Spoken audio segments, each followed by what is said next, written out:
গছ ৰুই ভাল পোৱা এজন লোক নাম জহৰ ভৌমিক। কোকৰাঝাৰ চহৰৰ ৯ নং ৱাৰ্ডৰ বাসিন্দা জহৰ ভৌমিকে ইতিমধ্যে ১৫,০০০ গছ ৰুইছে। তেওঁ ৰোৱা বহু গছ এতিয়া ডাঙৰো হৈছে। প্ৰকৃতিপ্ৰেমী জহৰ ভৌমিকে কোকৰাঝাৰ চহৰৰ ৰাস্তাৰ দুয়োকাষে নিস্বাৰ্থভাৱে গছ ৰুই আহিছে। যোৱা কৰোনা মহামাৰীৰ লকডাউনৰ সময়ছোৱাৰ পৰাই কোকৰাঝাৰ চহৰৰ লগতে চহৰৰ আশে-পাশে গছ ৰুই আহিছে। নিজৰ গাঁঠিৰ ধন খৰচ কৰি গছ ৰোৱা জহৰ ভৌমিকে সকলোকে গছ ৰুবলৈ আহ্বান জনাই কয় যে কোনো লোকে যাতে গছবোৰ কাটি নতুবা ভাঙি নেপেলায়। আজি কোকৰাঝাৰ চহৰৰ জিলা আয়ুক্ত কাৰ্যালয়লৈ যোৱাৰ পথত কি ক'লে জহৰ ভৌমিকে সেয়া আমি আগবঢ়াইছোঁ।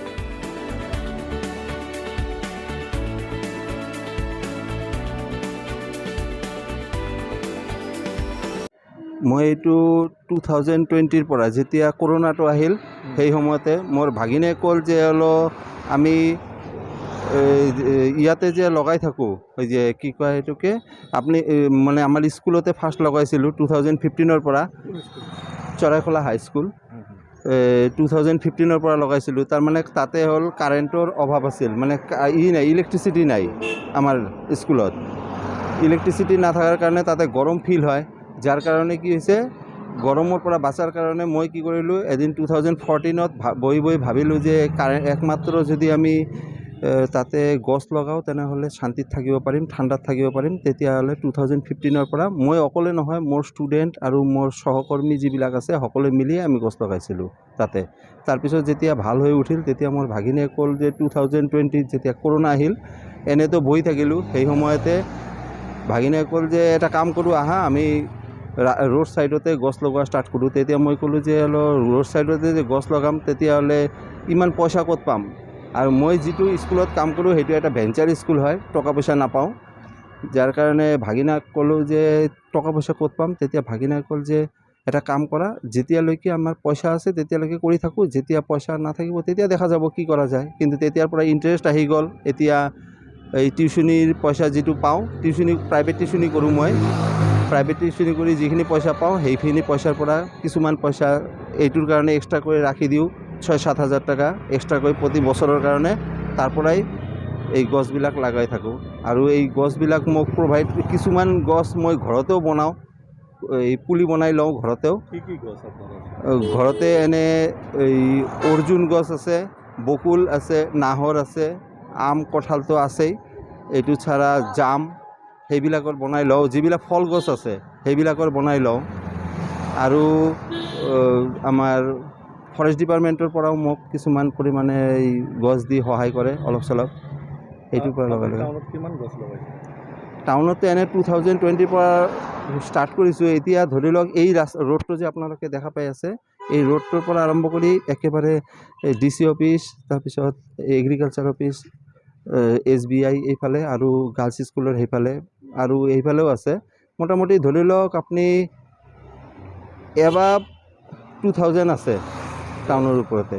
এইবিলাক ডেইলি পানী দিয়ে নেকি আপুনি? ডেইলি মানে যেতিয়া নতুন লগাওঁ তেতিয়াই, যদি বৰষুণ নাথাকে তেতিয়াই পানী দিওঁ। এই যে আজি যেনেকৈ পানী দিবলৈ ওলাইছোঁ, 2 দিনমান আগতে লগোৱা, এইবিলাকতো বৰষুণ নাই, এতিয়া গৰম পৰি আছে, সেইকাৰণে পানী দি আছোঁ। এতিয়া পানী দিবলৈ আজি ওলাইছোঁ। গছ লগাই ভাল লাগে নেকি? গছ লগাই ভাল লাগে, তাৰমানে গছ লগাই ভাল লাগে মানে কি, আমি ৱৰ্ল্ডৰ ৰিপৰ্ট মতেতো দেখি আছোঁ আমাৰ গছৰ পৰিমাণ কেনেকুৱা পৰিমাণে কমিয়ে গৈ আছে দিনে দিনে, আৰু অক্সিজেনৰ লেভেলো নামি গৈ আছে।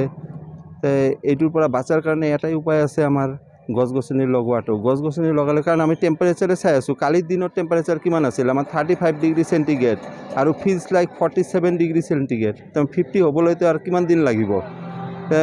যদি এনেকুৱাকৈ 60 ডিগ্ৰী পাৰ হৈ যায় তেতিয়াহ'লে মানুহে কেনেকুৱাকৈ বাচিব। আৰু সেইটো কাৰণে মই অকলে নহয়, মোৰ লগতে মোৰ ষ্টুডেণ্টবিলাকক লৈ, মোৰ বন্ধু আছে, মোৰ আজিও গৈছিলোঁ আমি মেডিকেল কলেজতো গছ লগাইছোঁ।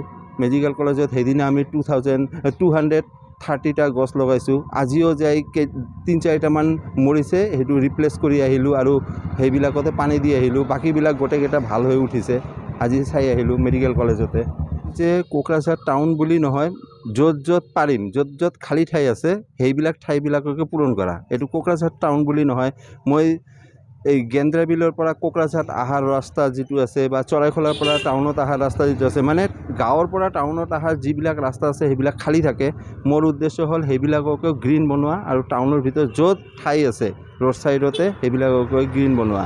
আৰু আমাৰ ওচৰতে যেনেকুৱা মেডিকেল কলেজ আছে আৰু য'ত য'ত ঠাই আছে য'ত য'ত চান্স দিব আমাক সেইবিলাক ঠাইতে মই গছ লগাবলৈ দিছোঁ। মই ৰাইজক আহ্বান জনাওঁ যে যিবিলাক গছ লগাই আছোঁ ৰাইজে লগালেতো ভালেই কথা, লাগে আমাৰ গছৰ প্ৰয়োজন আছে, কিন্তু ৰাইজে কমচে কম যাতে যিখিনি লগাই আছে এইটো যাতে ছেভ কৰি ৰাখে। এতিয়া চাওক 2020ত এটা গছ লগাইছিলোঁ, কালিও এই কথাটো মই এটা টপিকত লিখিলোঁ সেই কথাটো লৈ। 2020ত এটা গছ লগাইছিলোঁ বকুল গছ, ইমান মোটা হৈ গৈছিল, সেইটোৰ পৰা বাকলি কাটি কাটি লৈ গৈ মানুহে খাই আছিল কি ধুনীয়াকৈ, কিন্তু যিকোনো কাৰণতে হওক সেইটো কাটি পেলালে। এনেকুৱাকৈ আৰু কেইটামান মোৰ অৰ্জুন গছ আমি লগোৱা অৰ্জুন গছ যে আছে সেইবিলাকৰ গুৰিতে জুই লগাই দি জ্বলাই দিলে। এতিয়া বকুলৰ অৰ্জুন গছ যে আছে অৰ্জুন গছ হ'ল হাৰ্টৰ বেমাৰৰ কাৰণে মেইন ঔষধ, সেইটো আমি প্ৰচুৰ পৰিমাণে লগাই আছোঁ। এই বছৰো বহুতকেইটা লগালোঁ আৰু পুলিও বনালোঁ এই বছৰ। আৰু আমাক এই ফৰেষ্ট ডিপাৰ্টমেণ্টৰ পৰাও হেল্প কৰিছে, ভালেখিনি অৰ্জুন গছো দি আছে।